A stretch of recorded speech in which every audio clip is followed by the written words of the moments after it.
Mi hijo me pasó un vaso de agua durante la cena de Navidad. Una hora después, estaba en su cocina, con las manos temblando mientras marcaba el número de emergencias. Lo que encontré no era solo un secreto familiar. Era un plan de asesinato de $2 millones. Y yo era el objetivo. Antes de contarles cómo esa perfecta cena navideña se convirtió en una escena del crimen, déjenme saber en los comentarios desde dónde me están viendo. Y no olviden darle like a este vídeo y suscribirse al canal, porque no van a creer la trampa que preparé para ellos al final. La mentira comenzó en la mesa. Siempre empieza allí. El centro de la mesa era un montón de ramas de pino con adornos brillantes tan altos que apenas se podía ver a la persona del otro lado. En este caso, esa persona era mi hijo David. La mesa estaba cargada con un banquete que podría haber alimentado a un pequeño ejército, un pavó perfectamente dorado brillando bajo la luz del candelabro de cristal. Todo era perfecto, demasiado perfecto. Mi nuera, Chloe, alzó su copa de vino. El diamante en su dedo atrapó la luz y la fragmentó en una docena de pequeños arcoíris. Un brindis, dijo, su voz suave como la seda. Por la familia, por el éxito y por una maravillosa Navidad. David sonrió, una sonrisa amplia y ensayada que no llegaba a sus ojos. Por el éxito, repitió. Mírame, ha sido un gran año para la firma. Acabamos de conseguir la cuenta Henderson. Asentí mientras tomaba un pequeño sorbo de agua. Cuenta Henderson, pensé. Sonaba impresionante, pero llevaba más de 40 años como contable forense, un sabueso de números que no cuadraban. Toda mi vida había sido encontrar la mentira escondida en los libros contables, y la vida de mi hijo era un registro lleno de tinta roja. Sabía con certeza que su empresa solo era él y una laptop en una oficina alquilada. Hace 6 meses me pidió un préstamo de $50,000, su rostro cubierto de vergüenza. Es un puente a corto plazo, me dijo, una oportunidad de inversión que no puedo dejar pasar. Se lo di, por supuesto. Siempre lo hacemos. Nos decimos a nosotros mismos que será la última vez, que esta será la que lo cambiará todo. Pero mientras los escuchaba hablar de su próximo viaje de esquí a Aspen y del nuevo Lexus en la entrada, hice cuentas en mi cabeza. Los 50,000 se habían ido. Eso lo sabía. Pero esta ostentación, esto era otra cosa. El reloj de David fácilmente costaba $10,000. El vestido de Chloe era de un diseñador cuyo nombre solo conocía porque mi difunta esposa solía soñar con tener uno. Su espectáculo de riqueza costaba una fortuna. Fue entonces cuando lo sentí. Un dolor sordo en el pecho, una presión suave alrededor del corazón. Dejé el tenedor. Una ola de mareo me hizo ver las luces del candelabro como una sola estrella cegadora. Tomé otro sorbo de agua, esperando despejar la cabeza. Tranquilo, Jacob, me dije.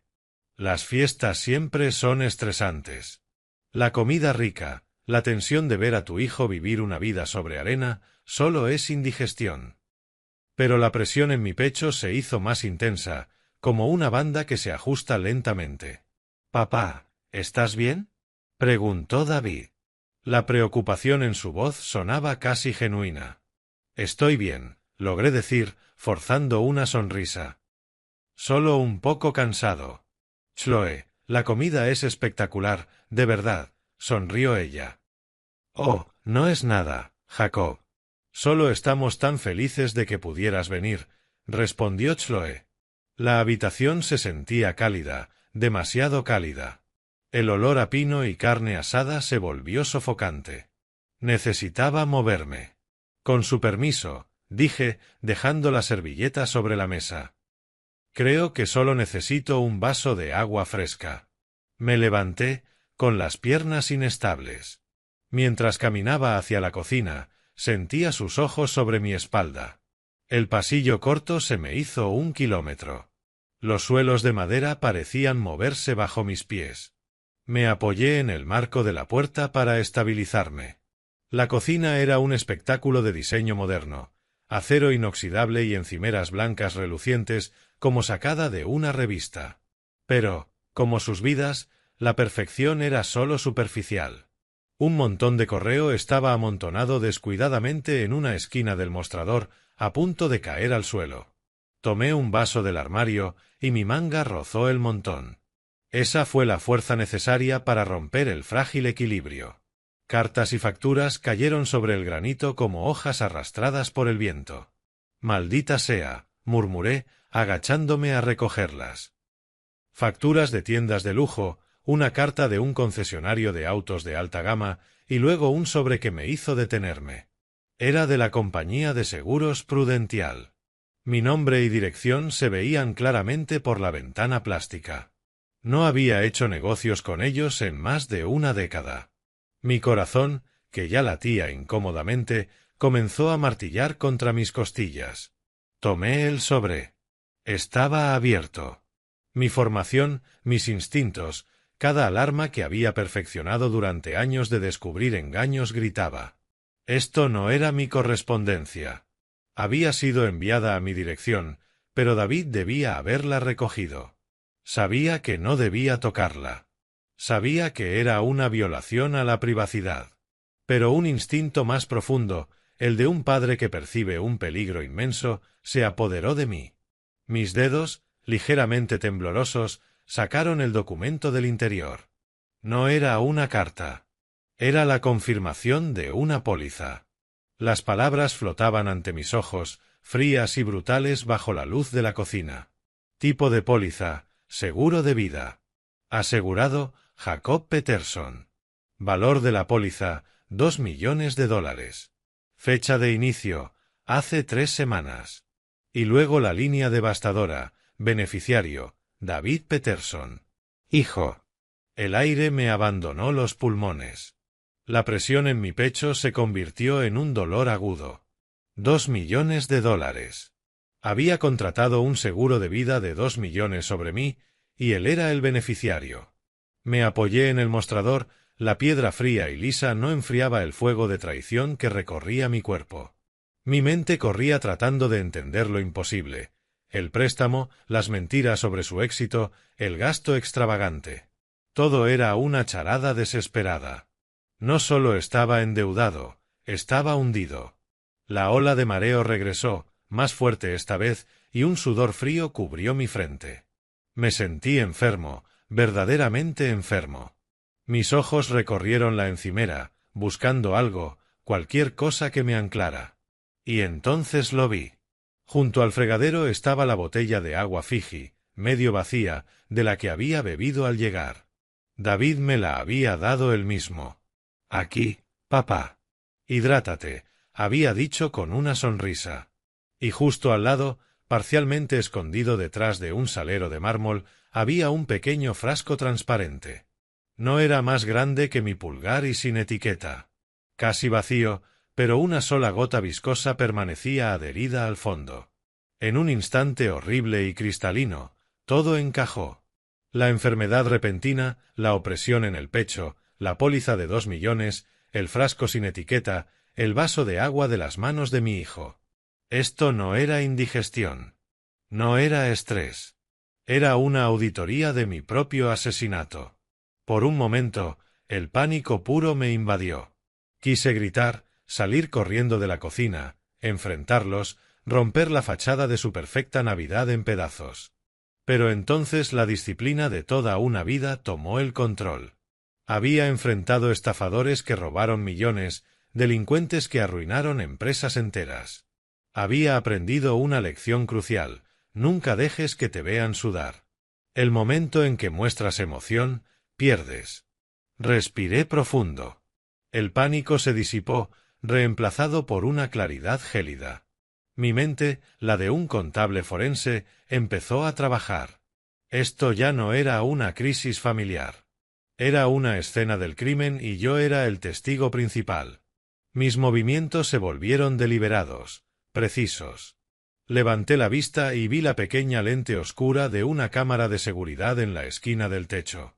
Podrían estar observando. Debía actuar normalmente.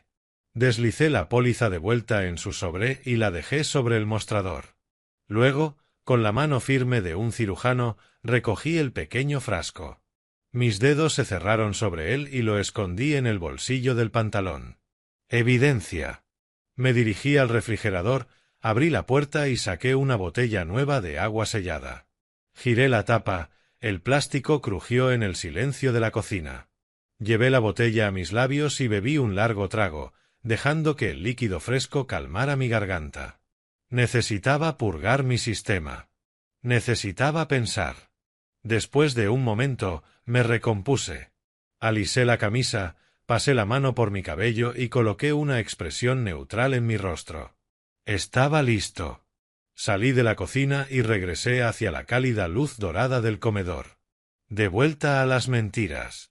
Cuando me senté, Chloé me miró con su sonrisa perfecta y artificial. ¿Te sientes mejor, Jacob? Miré a través de la mesa, más allá del ridículo centro de mesa, y encontré la mirada de mi hijo. Me estaba observando. Había un destello de algo indescifrable en sus ojos. Forcé mi propia sonrisa, una línea delgada y tensa. Mucho mejor. Gracias, dije, con la voz pareja y tranquila. El agua me ayudó. Él asintió, satisfecho, y volvió a concentrarse en su comida. Pero yo seguí observándolo, a ese extraño que llevaba el rostro de mi hijo. No tenía idea de que el juego había cambiado. Creía que era el cazador cerrando el cerco sobre su presa. No sabía que yo había descubierto la trampa que me había tendido. Y ya no era la presa. Era el hombre que iba a incendiar su mundo entero. La calma de mi determinación era lo más peligroso en esa habitación. Era mi propia declaración de guerra. El camino de regreso a casa fue el trayecto más largo de 15 minutos de mi vida. Cada par de faros en el retrovisor se sentía como una acusación. Cada sombra al costado de la carretera parecía una amenaza. Apreté el volante con los nudillos blancos, mientras el pequeño frasco de vidrio era un bulto frío y duro en el bolsillo de mi pantalón. Era una prueba tangible de la pesadilla, un objeto diminuto que cargaba el peso inconmensurable de la traición de mi hijo. No encendí la radio. El silencio era mi refugio, el espacio donde finalmente podía dejar que las piezas de la noche se asentaran, no en una imagen coherente, sino en fragmentos afilados de una realidad hecha añicos. Cuando por fin entré en mi propio Draiwa, no me apresuré a entrar. Me quedé sentado en el auto durante un largo rato, escuchando el motor enfriarse con pequeños chasquidos. Mi casa, donde había criado a David, donde mi esposa y yo habíamos compartido 30 años de recuerdos, me observaba de vuelta. Era la fortaleza de una vida que yo creía haber construido. Pero el enemigo no había estado fuera de los muros. Había estado dentro, en mi propia mesa, compartiendo mi pan. Una vez dentro, cerré la puerta y corrí el cerrojo. El simple desliz metálico del seguro se sintió como la primera acción sensata que había tomado en horas. Caminé por las habitaciones oscuras y silenciosas, con la mano rozando las paredes. No encendí las luces. No quería ver las fotografías sobre la repisa. Los fantasmas de una familia feliz que quizá nunca existió realmente. En la cocina, coloqué el frasco bajo una luz directa y lo examiné como si fuera una pieza de tecnología extraterrestre. Mi primer instinto, el instinto humano más primitivo, fue tomar el teléfono y marcar al número de emergencias. Gritar al auricular que mi hijo, mi único hijo, había intentado matarme por dinero. Pero entonces el contable en mí, el hombre que había construido su carrera sobre hechos fríos e irrefutables, tomó el control. Una acusación sin pruebas contundentes no era más que ruido. Era mi palabra contra la suya. La palabra de un hombre mayor, quizá un hombre mayor confundido, contra su hijo exitoso y encantador. Necesitaba algo más que una historia. Necesitaba un caso. Solo había una persona en quien confiaba para ayudarme a construirlo. Saqué el teléfono. Pasé el nombre de David sin el menor atisbo de emoción y busqué el número de Michael Vance, mi abogado desde hacía 30 años y mi amigo desde hacía 40. Contestó al segundo timbrazo, con la voz cargada de sueño. Jacob, es casi medianoche. ¿Todo está bien? No, Michael. Nada está bien, respondí, con la voz distante, desapegada. Le expliqué todo, desde la cena hasta el frasco que estaba sobre mi encimera. Hablé en un tono monótono, exponiendo los hechos como si estuviera presentando una auditoría financiera, la póliza de $2 millones, los dolores repentinos en el pecho, la botella de agua, el frasco. Dejé fuera la emoción, el dolor aplastante que me desgarraba por dentro. Solo le di los datos. Hubo un largo silencio al otro lado de la línea. Escuché débilmente la voz de su esposa preguntando si todo estaba bien. Finalmente, Michael habló, ahora completamente despierto y con voz firme. Jacob, escúchame con mucha atención. No vuelvas a tocar ese frasco. No te laves las manos. Mételo en una bolsa plástica sellada. Mañana a primera hora, a las 8 en punto, quiero que vayas a la sala de emergencias del Hospital San José. Di que tienes dolor en el pecho y mareos, y que te preocupa haber ingerido algo por accidente. Tienes un problema cardíaco, así que te tomarán en serio. Necesitas un análisis completo de sangre. Exige un examen toxicológico.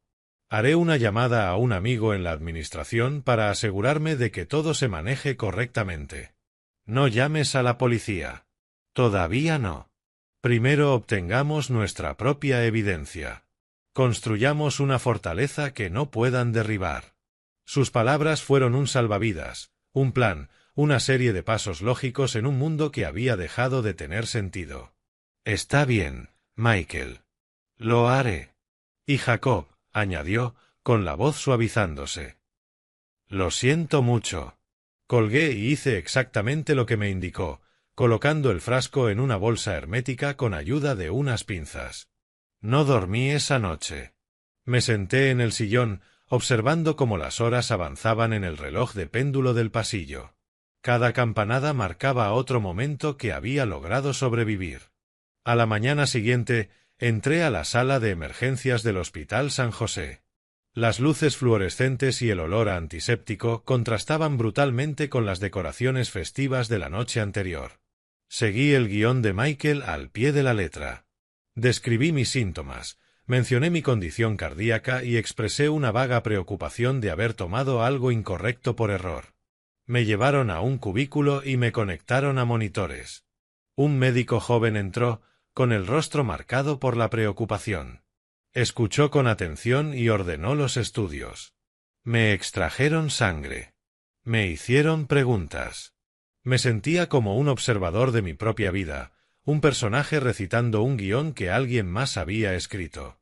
Respondí todo con sinceridad, pero guardé el núcleo de la historia, la traición, bajo llave. Horas después, el médico regresó con una carpeta en la mano y una expresión desconcertada. Señor Peterson, esto es inusual, comenzó. Su electrocardiograma está un poco irregular, pero lo más preocupante es su análisis de sangre. Encontramos rastros de un medicamento llamado amiodarona en su organismo. Es un potente antiarrítmico. ¿Se lo han recetado? No, doctor, respondí con firmeza. Lo único que tomo es un beta-bloqueador en dosis baja. Frunció el ceño al mirar el informe. Esta es una dosis clínica, una cantidad significativa.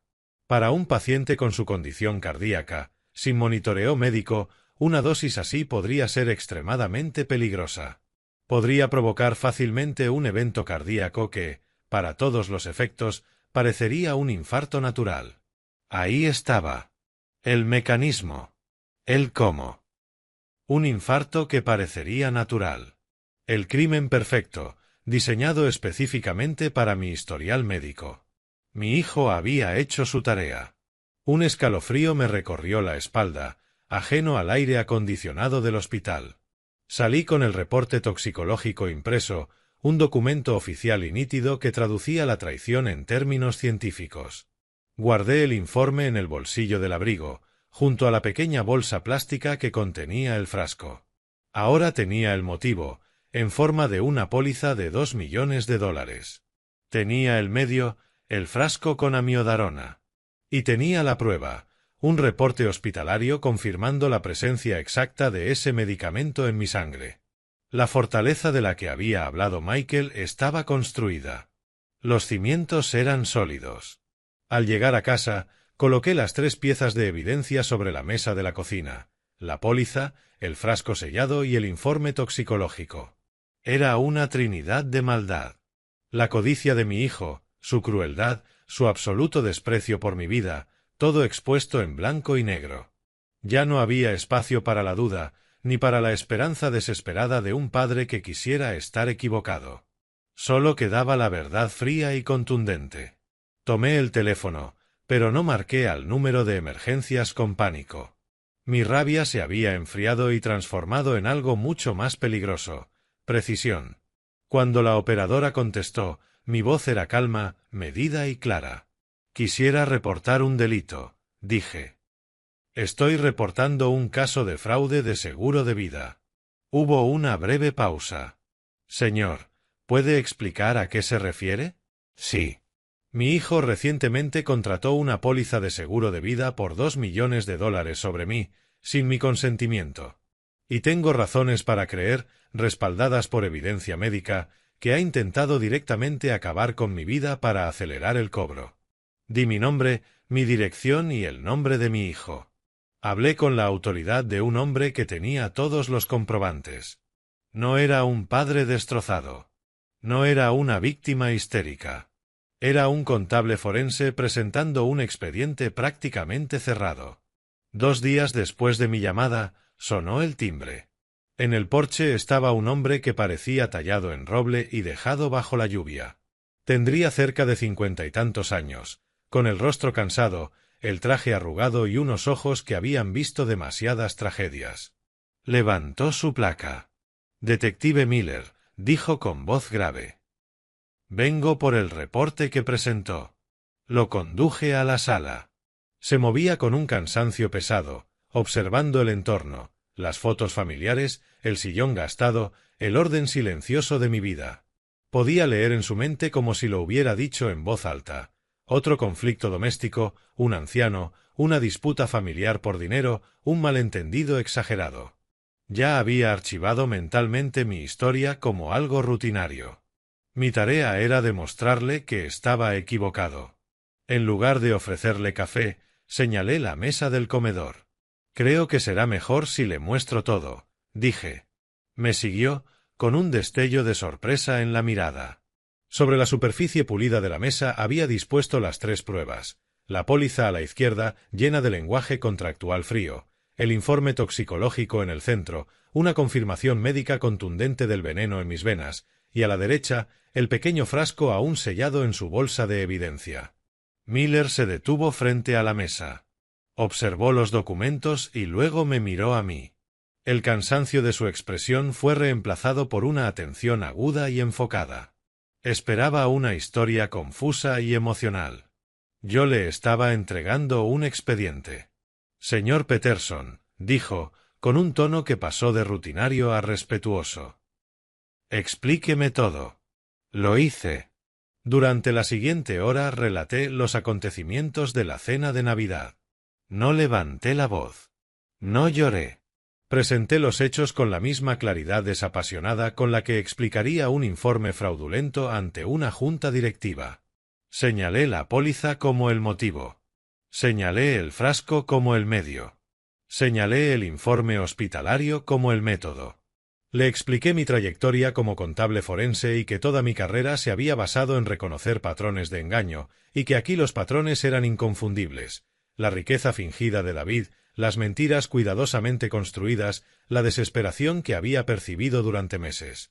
No era un acto impulsivo. Era el desenlace lógico de una larga cadena de irresponsabilidad financiera. Miller escuchó sin interrumpir. Tomó el frasco sellado y lo examinó bajo la luz. Leyó cada línea del informe toxicológico, con los labios apretados. Cuando terminé, se recostó en la silla y me observó durante un largo momento. En mi trabajo, la mayoría de los casos tienen que ver con emociones: rabia, celos, codicia. Son caóticos. Pero esto, dijo, señalando la mesa, es limpio. Es calculado. Tiene razón, señor Peterson. Esto no es una simple pelea familiar. Es un plan de negocios. En ese instante supe que me creía. La marea había cambiado. Ya no era un posible anciano confundido. Era un testigo creíble. Él y su compañero pasaron las siguientes 2 horas recolectando cuidadosamente la evidencia y haciendo preguntas precisas. Su profesionalismo fue un bálsamo para una herida aún abierta. Antes de irse, Miller me entregó su tarjeta. «Vamos a revisar las finanzas de su hijo», dijo. «Si lo que usted sospecha es cierto, los números no mentirán. Me pondré en contacto». La llamada llegó 3 días después. «Jacob», dijo Miller, dejando de lado la formalidad. «Hemos estado investigando y es peor de lo que imaginaba». Me senté en el sillón, con el teléfono pegado al oído, mientras el detective describía la vida secreta de mi hijo. La ilusión de riqueza estaba financiada por una montaña de deudas. Enumeró las cifras con la cadencia implacable de un verdugo. $150.000 en tarjetas de crédito repartidos en 8 tarjetas distintas, una segunda hipoteca que había consumido toda la plusvalía de la casa, y el golpe final, un préstamo de $60.000 de un prestamista privado en Filadelfia. «Esto no es un banco, Jacob», explicó Miller. «Es un usurero. La tasa de interés es criminal y el pago vencía la semana pasada. Su hijo estaba acorralado. No tenía salida. El viaje a Aspen, el Lexus, el vestido de diseñador de Chloe, todo era un intento frenético y desesperado por mantener las apariencias mientras las paredes se cerraban. La póliza de 2 millones no era solo una oportunidad para ellos. Era un salvavidas, el único que les quedaba. El motivo ya no era una teoría. Era una certeza matemática. «Los trajimos a declarar esta mañana», continuó Miller. «¿Y qué dijeron?», pregunté, aunque ya intuía la respuesta. Miller soltó una breve risa sin humor. Una actuación digna de un premio. Su nuera, Chloe, empezó a llorar en cuanto se sentó. Dijo que todo era un malentendido, que compraron la póliza para protegerlo como una red de seguridad para su vejez. Dijo que usted ha estado olvidadizo últimamente, confundido. Incluso sugirió que quizá necesite una evaluación médica. Sentí que la sangre se me helaba. Intentaban pintarme como senil. Era una táctica cruel y clásica. «¿Y David?», pregunté. Interpretó al hijo indignado y devoto. Amenazó con demandar al departamento por acoso. Dijo que lo ama más que a nada y que no podía creer que su propio padre hiciera una acusación tan monstruosa. Afirmó que encontró el frasco en un parque y que lo recogió por miedo a que un niño lo encontrara. Fue bueno, Jacob. Muy convincente. Por un instante, una pequeña duda se deslizó en mi mente. ¿Y si estaba equivocado? ¿Y si todo era la fantasía paranoica de un hombre mayor? Pero entonces recordé la certeza helada que sentí en aquella cocina. Recordé los años de mentiras que habían conducido a ese punto. No. No era una fantasía. Era su engaño final, el más audaz de todos. «Están mintiendo, detective», dije con voz firme y baja. «Lo sé», respondió Miller. «Sus historias suenan bien, pero no coinciden en los detalles.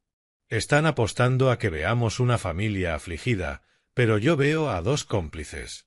El problema es que, sin una confesión, sigue siendo un caso difícil. Un buen abogado defensor podría sembrar duda razonable sobre el frasco. Podrían argumentar que usted tomó el medicamento por accidente.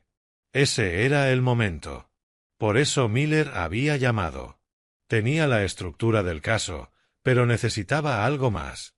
Necesitaba el contexto que solo yo podía aportar. Necesitaba la munición para destruir sus versiones. «Detective», comencé, mientras mi mente recorría décadas de recibos guardados y promesas rotas. «Permítame contarle algunas cosas sobre el historial de mi hijo con el dinero. Pregúntele también, si no le importa, por el préstamo de $50.000 que le di hace 6 meses para una supuesta inversión tecnológica imperdible. Tengo los comprobantes de la transferencia bancaria. Nunca me dijo el nombre de la empresa y jamás he visto un solo dólar de regreso». Pude escuchar a Miller tecleando en su computadora. Y ya que estamos, continué, pregúntele a Chloé por su negocio de bolsos de lujo, el que inició hace 2 años. Quizás sea interesante revisar los registros públicos de quiebra de esa empresa. Dejó a una docena de pequeños proveedores sin pagar cuando cerró. Siga, dijo Miller, con la voz tensa por el interés. Hace 10 años, el collar de perlas de mi difunta esposa desapareció de su joyero. David juró que no sabía nada. 2 semanas después, visité en silencio todas las casas de empeño en un radio de 50 millas. Lo encontré en una tienda de Trenton. Tengo el recibo de cuando lo recompré. Nunca lo confronté. Mi esposa estaba enferma y no quise causarle más dolor, pero guardé el recibo. Estaba abriendo la bóveda familiar, revelando la podredumbre que había permanecido oculta durante años. Cada recuerdo era una admisión dolorosa de mi propia ceguera, de mi negativa a ver la verdad. Pero ahora, cada uno también era un arma. Una cosa más, detective. Cuando le preguntó a David por sus finanzas, ¿mencionó el fondo fiduciario que mi esposa le dejó? El que vació en 6 meses para comprarse un auto deportivo y hacer un viaje a Mónaco. Tenía 25 años en ese momento. Tengo los estados de cuenta del banco. Eso establecía un patrón claro. Un patrón largo de imprudencia y engaño. Me quedé sin aliento por un instante. Había expuesto toda la historia de los fracasos de mi hijo. Fue lo más difícil que había hecho en mi vida. Hubo un largo silencio al otro lado de la línea. Cuando Miller finalmente habló, su voz era distinta. La colaboración profesional había desaparecido, reemplazada por algo más firme, más decidido. Gracias, Jacob, dijo. Eso es exactamente la munición que necesitaba. Ellos creen que están jugando ajedrez con un anciano confundido. No se dan cuenta de que están jugando contra un gran maestro. La llamada que selló su destino llegó un jueves por la tarde. Era el detective Miller. Su voz ya no tenía el cansancio habitual. Ahora estaba afilada, cargada con la emoción de la cacería. Lo tenemos, Jacob. El arma humeante. Me senté, apretando el auricular. ¿Qué encontraron? La droga, amiodarona. No es fácil conseguirla sin receta, pero tampoco es imposible. Investigamos farmacias en línea, de esas que operan en una zona legal gris. Nos tomó tiempo, pero encontramos una transacción de un sitio canadiense enviada a un apartado postal a unos 20 minutos de la casa de su hijo. La compra se realizó hace 5 semanas. ¿Cómo pagaron? Pregunté, aunque ya conocía la respuesta. Una tarjeta Visa prepagó, confirmó Miller. Comprada en efectivo en un 711. Pensaron que eran listos, que no dejarían rastro. Pero cometieron un error. El apartado postal estaba a nombre falso, pero la solicitud se llenó en línea. La dirección IP se rastreó hasta una cafetería a 2 cuadras de la oficina de David. Lo tenemos en vídeo de seguridad usando una laptop exactamente en el momento en que se envió la solicitud. Además, los registros de envío muestran que el paquete fue entregado una semana antes de Navidad. Tenemos suficiente, Jacob. Más que suficiente. La red se cerró. Una ola de algo que no era exactamente alivio me atravesó. Era una sensación dura, definitiva. La última brasa de esperanza, el deseo irracional de un padre de que existiera otra explicación, se extinguió por completo. Entonces los arrestarán ahora. Las órdenes se están redactando en este momento. Podemos detenerlos esta misma noche. Ese era el momento de la justicia, pero otra idea llevaba días tomando forma en mi mente. No era suficiente que los atrapara la policía. Eso sería algo externo, algo que simplemente les ocurriría. Yo quería que entendieran la magnitud total de lo que habían hecho, todo lo que habían destruido. Necesitaban ver el jaque mate, no solo ser retirados del tablero por la mano de un extraño. Detective, dije con voz firme, tengo una petición. ¿Puede darme 24 horas? Retrase el arresto hasta mañana por la tarde. Hubo una pausa. Jacob, esto es un delito grave. Tenemos todo lo necesario. ¿Por qué esperar? Porque hay una última jugada que necesito hacer. No es por su caso. Es por el mío. Necesito que entiendan lo que hicieron, no solo conmigo, sino con ellos mismos. Por favor. Escuché su suspiro, una mezcla de fastidio y respeto. De acuerdo. En contra de mi mejor juicio, tiene hasta las 3 de la tarde de mañana. Después de eso, se acabó. En cuanto colgué con Miller, llamé a mi abogado. Michael, es hora. Una hora después, Michael llamó al abogado de David. Su estrategia fue una obra de arte, una pieza magistral de distracción. Habló de mi edad, de mi salud frágil, del estrés terrible que esta confusión estaba causando a mi corazón. Pintó el cuadro de un padre solitario, quizá arrepentido de acusaciones precipitadas, horrorizado ante la idea de que su único hijo estuviera involucrado en una investigación policial. Propuso una reunión, un último intento de reconciliación, una oportunidad para dialogar y encontrar una solución pacífica lejos del escrutinio de la ley. Tal como Michael predijo, mordieron el anzuelo. El abogado llamó de vuelta en menos de una hora. David y Chloe estaban profundamente heridos por las acusaciones, por supuesto, pero estaban dispuestos a reunirse. Amaban a su padre y estaban desesperados por limpiar su nombre y reparar esta dolorosa fractura familiar. Acordaron acudir al despacho de Michael al día siguiente al mediodía. Creían que entraban a una negociación. Pensaban que iban a manejar a un anciano confundido, a manipularlo emocionalmente para que retirara su denuncia. No tenían idea de que caminaban directo hacia su propia ejecución. Al día siguiente, me senté en la sala de conferencias del despacho de Michael. Era un espacio diseñado para transmitir poder y permanencia. Las paredes estaban revestidas de caoba oscura, llenas de libros jurídicos encuadernados en cuero que olían a polvo y autoridad. La mesa era una sola pieza maciza de madera pulida, tan pesada que parecía parte de los cimientos del edificio. Ese lugar estaba a años luz de la fachada frágil y brillante de la vida de mi hijo. Ese lugar hablaba de consecuencias. Yo me senté al fondo de la mesa, con Michael a mi derecha. No dije nada. Mi papel era ser una presencia silenciosa e inamovible. David y Chloe llegaron puntualmente al mediodía. Venían vestidos para sus papeles. David llevaba un traje a la medida, con una expresión cuidadosamente equilibrada entre preocupación y firmeza. Chloe vestía un vestido sencillo y elegante, su rostro una máscara de dolor contenido. Parecían las víctimas. «Papá», dijo David con falsa emoción. «Gracias por aceptar esto. Sé que podemos arreglarlo». Se sentaron frente a nosotros. Su abogado, un hombre pulcro con un traje demasiado caro, inició un discurso sobre la importancia de la familia y los malentendidos en tiempos de estrés. Dejé que las palabras pasaran sobre mí. Cuando terminó, Michael se inclinó hacia adelante y colocó un solo expediente grueso de tapa azul sobre la mesa. Cayó con un golpe suave pero definitivo. «Gracias por venir», dijo con calma. Jacob ha reflexionado mucho, no solo sobre el presente, sino sobre el futuro. David y Chloe intercambiaron una mirada confiada. Pensaban que yo estaba cediendo. Michael abrió el expediente. Todo comenzó hace unos 6 meses, David. Cuando solicitaste un préstamo importante.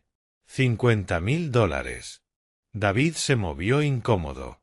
No veo qué tiene que ver eso. Para Jacob fue un momento de claridad, continuó Michael. Decidió proteger su legado. El documento no era un reporte policial. Era un fideicomiso. Hace 6 meses, reestructuramos completamente su patrimonio. Todo, la casa, los ahorros, las inversiones, un valor aproximado de $8 millones, fue transferido a un fideicomiso irrevocable. La seguridad en los rostros de David y Chloe comenzó a desvanecerse. «Usted es el beneficiario único», dijo Michael. David suspiró aliviado, demasiado pronto. «Sin embargo», añadió Michael, «existe una cláusula especial». Leyó con voz neutra. Si el beneficiario principal es condenado por cualquier delito grave estatal o federal, el fideicomiso será disuelto inmediatamente. David rió nervioso. ¿Delito? ¿De qué hablan? Michael continuó.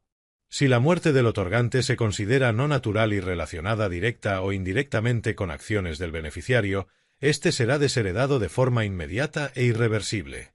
Y todos los bienes serán liquidados y donados al Centro Nacional para Víctimas de Fraude Financiero. Durante 30 segundos, nadie habló. Chloe fue la primera en quebrarse. Su máscara comenzó a desmoronarse. No entiendo, balbuceó ella, mirando de Michael hacia mí. ¿Qué significa todo esto, Jacob? ¿Por qué harías algo así? Fue David quien finalmente encajó las piezas. Su rostro, que había estado pálido por la confusión, se enrojeció de pronto con un tono oscuro y furioso. La comprensión no llegó como un amanecer silencioso, sino como una explosión violenta. Golpeó la mesa con ambas manos, haciendo que todos diéramos un salto. «Esto es un truco», rugió, con la voz quebrada por la rabia y el pánico. «Está intentando intimidarnos. No puedes hacer esto. Es mi herencia. Es mi derecho de nacimiento». Me señaló con un dedo tembloroso. «Está senil. Esto lo demuestra. Ningún tribunal del país va a respaldar esto. Vamos a pelearlo». Michael ni siquiera parpadeó. Se recostó en su sillón de cuero, la viva imagen de la autoridad serena. Por el contrario, David dijo, con una voz suave pero inquebrantable. «El fideicomiso es irrevocable. Fue firmado y atestiguado hace 6 meses. Contamos con una declaración jurada notariada del médico de tu padre, fechada el mismo día, que certifica que se encontraba en pleno uso de sus facultades físicas y mentales y sin ningún tipo de coacción. Además, tenemos una grabación en vídeo de todo el proceso de firma. Es, te lo aseguro, inexpugnable». La lucha se drenó del rostro de David, reemplazada por una expresión hueca y gris de derrota absoluta. Se dejó caer en la silla. Por fin lo entendía. Ambos lo entendían. Los observé mientras el peso devastador de mi trampa se asentaba sobre ellos. Su plan había sido cometer el crimen perfecto, envenenarme de una forma que imitara un infarto natural, cobrar limpiamente $2 millones del seguro y luego heredar los 8 millones restantes tras mi trágica, aunque no inesperada, muerte. Un botín total de 10 millones. Pero habían cometido un error fatal. Me habían subestimado. Me vieron como un anciano, un recurso que se podía administrar y eventualmente liquidar. Nunca me vieron como el hombre que había pasado 40 años pensando 3 pasos por delante de criminales más inteligentes que ellos. La trampa no era la investigación policial. La trampa no era el frasco con el veneno. La verdadera trampa era este documento, firmado y sellado hacía 6 meses. Habían caído en ella en el mismo instante en que decidieron actuar. Su defecto mortal fue la codicia. Podrían haber esperado, pero fueron impacientes. El fraude al seguro fue su perdición. Incluso si, por algún milagro, lograban librarse del cargo de intento de homicidio, un fraude de seguros por una suma de $2 millones es un delito federal gravísimo. En el momento en que un jurado los declarara culpables de eso, la cláusula se activaría y la herencia de 8 millones desaparecería. No estaban jugando por un premio de 10 millones. Estaban apostando los 8 millones que ya tenían asegurados, todo por la posibilidad de obtener 2 millones extra un poco antes. Y lo perdieron todo. Habían pasado meses planeando un crimen sin darse cuenta de que su castigo ya estaba escrito en la ley, en mi ley, esperando a que caminaran directamente hacia él.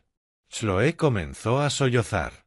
No eran llantos teatrales y ruidosos, sino esos sollozos silenciosos que sacuden los hombros de alguien cuyo mundo entero acaba de convertirse en polvo. David simplemente me miraba, con la boca ligeramente abierta y los ojos vacíos.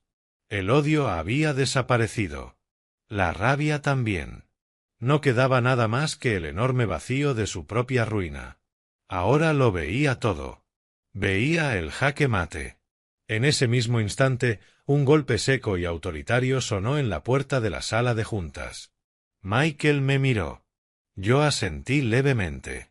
Adelante, dijo Michael. La puerta se abrió y el detective Miller entró, acompañado por 2 agentes uniformados. La atmósfera de devastación legal silenciosa fue reemplazada de inmediato por la cruda e ineludible realidad del Estado. Los ojos cansados de Miller se posaron en David y en Chloe. Levantó su placa, un gesto casi redundante por lo evidente. David Peterson, dijo, con una voz que no admitía discusión. Chloe Peterson, quedan arrestados por conspiración para cometer homicidio y por fraude al seguro. Los agentes avanzaron. Escuché el chasquido metálico de las esposas cerrándose alrededor de las muñecas de Chloe. No opuso resistencia. Estaba completamente quebrada. El segundo agente se acercó a David, que seguía sentado, mirando al vacío. Señor, por favor póngase de pie y coloque las manos detrás de la espalda. David parecía no escucharlo. Me estaba mirando a mí. Ya no veía a un padre ni a una víctima. Veía al arquitecto de su caída. Había creído que estaba jugando una partida de ajedrez, cuando en realidad siempre había sido un peón en mi tablero. Mientras se lo llevaban, con las manos esposadas a la espalda, permaneció en silencio. La lucha había terminado. La actuación había acabado. La obra había llegado a su fin. Solo quedó el silencio de la sala vacía, la carpeta azul aún sobre la mesa y el último asiento equilibrado en el libro mayor de mi vida. No sentí victoria ni alegría, solo la profunda y melancólica paz de un cálculo largo y doloroso que finalmente había llegado a cero. Las ruedas de la justicia giran lentamente, pero trituran con una precisión implacable. 6 meses después de aquella terrible cena de Navidad, los procesos legales llegaron a un final discreto. La evidencia era abrumadora. Las huellas digitales y químicas conducían a David y a Chloe con la precisión de un mapa. Un jurado los declaró culpables de todos los cargos. Las condenas fueron largas. No hubo confesiones dramáticas ni disculpas entre lágrimas. Solo la monotonía burocrática de un mazo golpeando la madera. Una semana después, Michael me llamó. Todo está hecho, Jacob, dijo con voz serena y profesional. La transferencia se completó. Los 8 millones íntegros del fideicomiso han sido recibidos por el Centro Nacional para Víctimas de Fraude Financiero. Los libros estaban cerrados. El último asiento había sido registrado. El caso estaba terminado. Colgué el teléfono. Estaba sentado en mi sillón, ese que mi esposa solía decir que algún día se fusionaría conmigo. El sol de la tarde entraba por la ventana, iluminando las motas de polvo que danzaban en el aire quieto. Debería haber sentido algo. Tal vez triunfo o la amarga satisfacción de la venganza. Pero no sentía nada de eso. En su lugar, me invadió una paz profunda e inesperada. Era la calma que llega después de una tormenta larga y violenta, cuando el viento cesa y por fin puedes oír tu propia respiración. Esto nunca fue sobre venganza. La venganza es fuego, una rabia caliente y devoradora que destruye todo a su paso, incluso a quien la empuña. Lo que yo había hecho era lo opuesto al fuego. Era hielo. Era un cálculo frío, deliberado y necesario. Fue la última auditoría de mi vida. Había examinado unas cuentas profundamente desequilibradas y criminales, y simplemente había puesto las cosas en orden. Ordnung, la palabra alemana para ello. No solo orden, sino el estado de corrección de que cada cosa esté en su lugar. Pensé en David. No pensé en el hombre del tribunal con los ojos vacíos y el traje caro. Pensé en el niño pequeño que se dormía en mi regazo, con su manita aferrada a mi dedo. Pensé en el adolescente al que le enseñé a conducir, con los nudillos blancos de miedo y emoción sobre el volante de mi viejo Ford. ¿Dónde se perdió ese niño? ¿Cuándo comenzó la podredumbre? Y, en el silencio de mi casa, tuve que enfrentar una verdad difícil. Tal vez había estado tan ocupado equilibrando los libros de la vida de otros que no supe ver el déficit creciente en el alma de mi propio hijo. Quizás, A mi manera reservada, le enseñé que el valor se podía cuantificar, medir en dólares y centavos, en lugar de carácter e integridad. La culpa era un dolor sordo y familiar. Pero yo no había puesto el veneno en su mano. Yo no había firmado su nombre en esa póliza de seguro. No podía salvar a mi hijo del hombre que había decidido ser. La relación que había amado y llorado durante años había desaparecido. Tenía que aceptarlo. Pero lo que sí pude hacer, y lo hice, fue impedir que descendiera aún más en una oscuridad sin retorno. Mis actos no fueron solo para protegerme a mí. También fueron para protegerlo de convertirse en un asesino. De una forma extraña y triste, fue el último acto de un padre. El sol comenzó a ponerse, pintando las paredes de mi sala con tonos naranjas y dorados. Por primera vez en mucho tiempo, la casa no se sentía vacía. Mi vida ya no estaba definida por el fantasma de las expectativas de mi hijo ni por el peso de sus traiciones. Era una página en blanco, un libro nuevo. Me acerqué a mi viejo escritorio de madera, el que había usado durante 40 años. Abrí el cajón superior y saqué una chequera nueva, vinculada a mis cuentas personales, el dinero que había reservado para mi propia jubilación, separado del fideicomiso. Los fondos eran modestos en comparación con la fortuna que acababa de donar, pero eran más que suficientes. Eran míos. Abrí la chequera. Las líneas limpias del primer cheque parecían una promesa. Durante tanto tiempo, el dinero había sido un arma en mi familia, una fuente de conflicto, codicia y, finalmente, un motivo para matar. Pero el dinero no es más que una herramienta, y una herramienta puede servir para construir tanto como para destruir. Mi mano estaba firme cuando tomé el bolígrafo. No escribí el cheque a una gran organización anónima. Pensé un momento y escribí el nombre de un pequeño instituto comunitario local. Hice el cheque por una cantidad suficiente para financiar una beca completa para un estudiante, alguien que quisiera estudiar contabilidad, alguien que quisiera aprender el lenguaje de los números. En el espacio de concepto escribí, integridad. Firme, Jacob Peterson. La firma fue clara y firme, la firma de un hombre que conocía su propio valor, un valor que no tenía nada que ver con el saldo de su cuenta bancaria. Al arrancar el cheque, comprendí que no estaba llorando una fortuna perdida ni una familia rota. Estaba invirtiendo en el futuro. En un futuro donde el orden y la honestidad todavía importan. Aprendí que la verdadera justicia no se trata de castigo, sino de restauración. De equilibrar los libros de una manera que cree un mundo mejor, por pequeña que sea la anotación. Y, en el silencio de mi hogar, mientras caía el atardecer, entendí que mi historia no era un final. Era un nuevo comienzo, un nuevo libro con un nuevo propósito. Y por primera vez en mucho tiempo, me sentí verdaderamente en paz y en equilibrio. Esta historia nos enseña que la verdadera fortaleza rara vez es ruidosa. Es la determinación silenciosa y calculada de quien ha sido subestimado. Nos muestra que la sabiduría, cuando se combina con la paciencia, es un arma más poderosa que la codicia.